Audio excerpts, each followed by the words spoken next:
Last लेक्चरला आपण applications of integration बघत होतो. त्याच्यामध्ये एरिया अंडर कर्व हे ऍप्लिकेशन बघितलं आपण. आता आपण बघणार आहोत area between two curves. Area between two curves म्हणजे काय?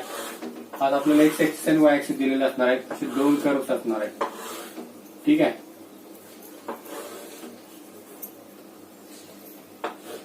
या कर्वच्या मधला हा जो एरिया तो आपल्याला फाइंड आउट करायचा आहे. त्याला y1 म्हणतात, त्याला y2 म्हणतात. दोन इक्वेशन दिलेले असणार कर्वची. त्या इक्वेशनचा युज करून आपल्याला इथला एरिया शोधून काढायचा आहे. मग आता इथं जर आपण विचार केला तर कुठले पॉईंट्स येतात? फक्त हा काय असणार आपला एक्स ऍक्सिस आणि वाय ऍक्सिस. म्हणजे एक्स ऍक्सिस वरचे पॉईंट हे म्हणजे आपल्याला लिमिटिंग पॉईंट असणार आहे. लिमिटिंग पॉईंट म्हणजे कुठले? लास्ट लेक्चर आपण बघितलेलं बघा, एरियाचा फॉर्म्युला असतो तसाच हा इथं पण एरियाचा फॉर्म्युला आहे. Area A is equals to किंवा area is equal to X is equal to A to X is equal to B म्हणतात त्याला. आणि फॉर्म्युला चेंज होतोय y1 मायनस y2 dx असा हा फॉर्म्युला आहे. या फॉर्म्युल्याचा युज करायचा आहे. y1 मायनस y2 म्हणजे काय? हा कर्वचं पहिलं इक्वेशन y1 आणि हे दुसरं इक्वेशन y2. दोघांची सबट्रॅक्शन करून आपल्याला काय मिळणार आहे? इंटिग्रेशन काढल्यानंतर एरिया मिळणार आहे. ठीक आहे. मग आता एक्झाम्पल एक बघूया आपण. याचं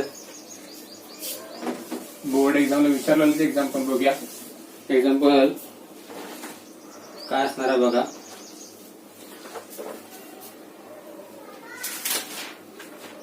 Find the area between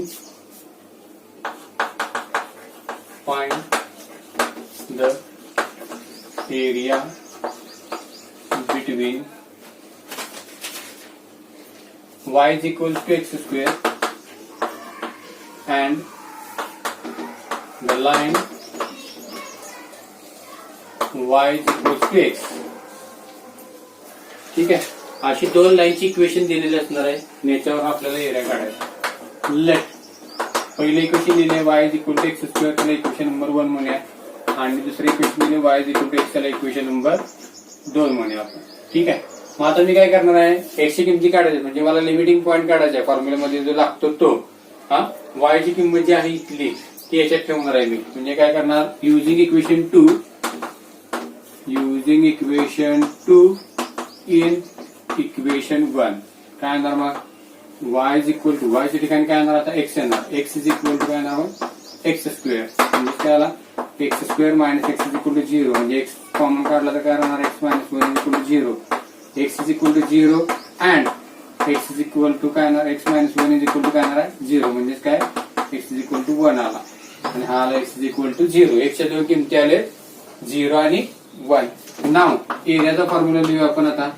area A is equals to integration A to B y1 minus y2 dx. मग आता यात किमती ठेवूया. इंटिग्रेशन ए टू बी. ए ची किंमत काय आहे? 0. बी ची किंमत काय आहे? 1. y1 ची किंमत काय आहे बघा. y1 म्हणजे हा लक्षात घ्या पहिला तो कोण आहे? एक्स स्क्वेअर मायनस y2 काय आहे? X dx. मग आता आपण काय करणार? याचं सेपरेट इंटिग्रेशन करायचं आहे.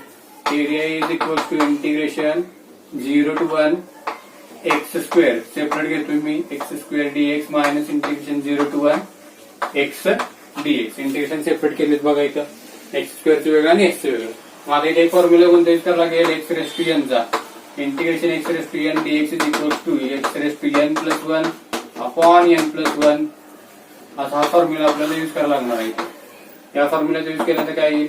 इंटिग्रेशन काढतोय आता आपण. एक्स स्क्वेअर काय येणार? मग x cube upon 3 from 0 to 1 minus याची पॉवर 1 आहे काय येणार? एक्स स्क्वेअर 1 प्लस 1 2 अपॉन 2 येणार आहे 0 to 1. ठीक आहे. आता अप्पर लिमिट लोअर लिमिट टाकूया. अप्पर लिमिट आहे 1 चा क्यूब अपॉन 3 मायनस 0 कारण 0 अपॉन कुठली संख्या घेतली तरी 0 येतं. तसंच मायनस इकडे काय येणार आहे? 1 चा स्क्वेअर अपॉन 2 मायनस पुन्हा 0. 1 चा क्यूब 1 येतो. 1 अपॉन 3 मायनस काय येणार? 1 अपॉन 2. क्रॉस मल्टिप्लिकेशन करा. 2 मायनस 3 अपॉन 3 दोन्ही किती येतं? 6. 2 मायनस 3 किती येतं? Minus 1 upon 6.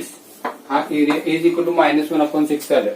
पण आपल्याला माहित आहे एरिया कधीही निगेटिव्ह असत नाही. मग आपल्याला काय करायला लागणार? आता पॉझिटिव्ह लिहायचं येतो. म्हणून इथं वाक्य लिहायचं टेकिंग ऍब्सोल्यूट व्हॅल्यू.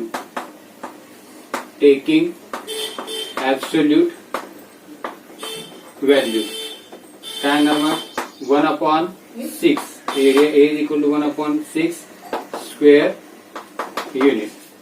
हे झालं पहिल्याचा आन्सर आपलं 1/स्क्वेअर. टेकिंग ऍब्सोल्यूट व्हॅल्यू म्हणजे काय, पॉझिटिव्ह उत्तर घ्यायचं असतं आपल्याला. पॉझिटिव्ह उत्तर मिळालं आपल्याला 1/6. हे वाक्य एवढं लिहिले की काम आपलं होतंय.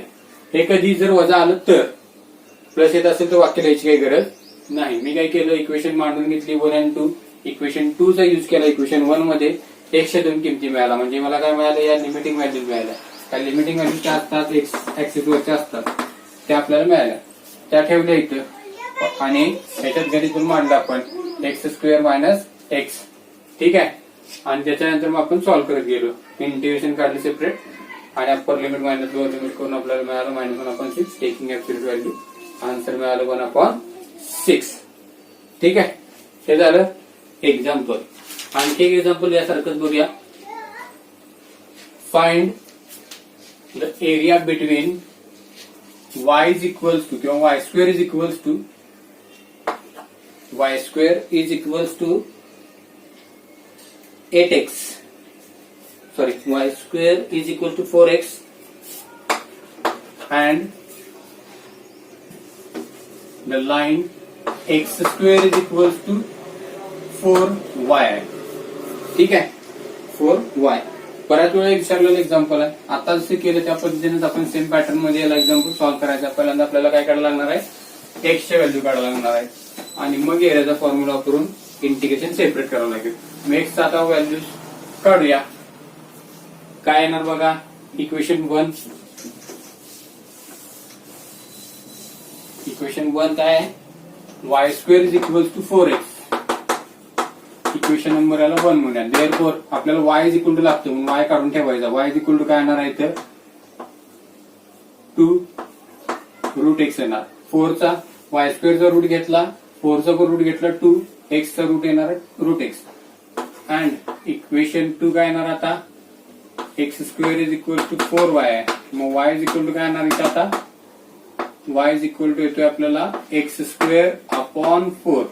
याला इक्वेशन नंबर 2 म्हणायचं. y is equal to equation मिळालं. आता हे इक्वेशन जे आहे ते याच्यात यूज करूया. युझिंग इक्वेशन 2 इन इक्वेशन 1 काय येणार मग, इक्वेशन 1 मध्ये यूज केल्यानंतर x² 4 चा square is equal to 4x. x² 4 चा स्क्वेअर किती येतो, x⁴ अपॉन 4 चा वर्ग येतो 16 बरोबर 4x. 16 तिकडे गेल्यानंतर काय होणार, 16 64. 64x या बाजूला घ्या. x⁴ - 64x is equal to 0. Therefore यातनं x कॉमन काढा, राहणार काय, x³ - 64 is equal to 0. Therefore x is equal to काय आला 0 and x³ - 64 is equal to 0 आला. म्हणजे x³ इज इक्वल टू किती आला 64. x इज इक्वल टू किती येणार मग 4, कारण 4 चा क्यूब काय असतो 64. x ची किमती 2 मिळाल्या आपल्याला. लिमिटिंग व्हॅल्यू झालेली आहे. आता पुढे काय करणार, एरियाचा फॉर्म्युला मांडूया. मग area A is equal to integration a to b y1 - y2 dx which is equals to integration a to b म्हणजे काय येणार आता 0 to 4 येणार बघा. 0 to 4 y1 काय आहे, y1 इथे काढून घेतलं आपण. आता y² लिहायचं नाही, y ची किंमत लिहायची. y ची फॉर्म्युल्यामध्ये y लागतो 2√x dx. 2√x minus x² 4 येतो dx. आता इंटिग्रेशन सेपरेट करूया. 0 to 4 2 कॉन्स्टंट आहे पुढे घेतला, √x आहे तिथेच राहिला dx मायनस इथं 1/4 कॉन्स्टंट आहे बाहेर घेऊया. इंटिग्रेशन 0 to 4 1 नुसता काय राहणार आहे x² dx राहणार आहे. 2 0 to 4 √x कसं लिहू शकतो आपण, x⁴ dx मायनस 1/4. हे का लिहिते का, √x चा इंटिग्रेशनचा काय फॉर्म्युला नाही म्हणून लिहिलंय. x ची पॉवर काय घेतली 1/2 घेतली. x² साठी काय येणार मग, x⁴ यांच्या फॉर्म्युल्यानुसार x³ 3. ठीक आहे. आणि लिमिटिंग व्हॅल्यूज काय 0 to 4. आता पुन्हा इथं 2. आता इंटिग्रेशन काय येणार त्याचं 1 x⁴ हाफ आहे प्लस 1 म्हणजे किती येतं 1/2 अधिक 1 केल्यानंतर किती येणार आहे x⁵3/2 येणार. इथे काय करतो आपण +1, खाली पण +1 आहे, हे हायाचं खालीच असतं. 2 इकडे क्रॉस मल्टिप्लाय केलं 2 × 1 2 +1 3 म्हणजे काय येणार आहे 3/2. खाली पण काय येणार आहे 3/2. आणि इकडे काय आहे हा 3 कॉन्स्टंट बाहेर घेऊया 1/4 × 3 करूया आणि इकडे काय x³ हा असं लिहूया 0 to 4. आता आपण काय करणार बघा इथं पण 0 to 4 आहे. ठीक आहे, हे 3/2 उलटून काय येणार आहे 2/3 म्हणजे 2 × काय येणार आहे इथं 2/3 आणि आतमध्ये अप्पर लिमिट लोअर लिमिट टाकूया. x⁻² म्हणजेच काय 4⁻³ मायनस काय येणार 0 मायनस 1/, किती येणार आहे 12 किंवा तो तसाच राहू दे 4 × 3 ठेवूया. इकडे काय येणार आहे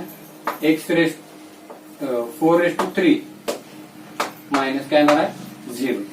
आता इथे किती येते बघा 2 × 2 4 4/3 आणि हा इंटू काय येणार आहे 4⁻³ मायनस इथं किती येतो 1/, यातला एक 4 आणि इथला एक 4 कॅन्सल होते का बघा 4³ आहे 4³ मायनस 0 4³ आहे. इथे 4 3 वेळा आलेले आहेत, इथे एकदा आहे, यातला एक कॅन्सल करून टाकला तर काय राहणार 1/3 आणि इथे काय राहणार मग स्क्वेअर यातला केल्यामुळे स्क्वेअर 4 चा वर्ग किती येतो 16 16 × 1 16/3. ठीक आहे, आता याची पॉवर किती आहे 1 आहे आणि याची किती आहे 3/2. दोघांचा बेस सारखा आहे, वरती बेरीज करून टाका. किती येणार मग 4⁻³ + 1/3 मायनस 16/3